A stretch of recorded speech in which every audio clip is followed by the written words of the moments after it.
Aloha, I'm Chef Ryan Covert. Welcome to KTA's Quick and Ono recipes. Today we're making an easy lemon macnut raspberry heart tart.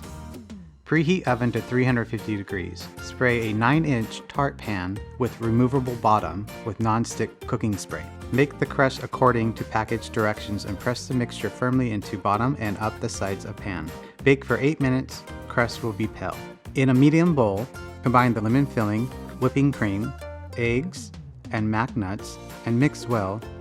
Pour filling over hot crust. Place the raspberries in the shape of a heart in the middle of the tart, pressing into the filling mixture. Bake 30 to 35 minutes until top begins to brown slightly.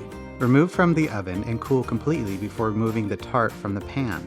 For these recipes and more, visit ktasuperstores.com/recipes.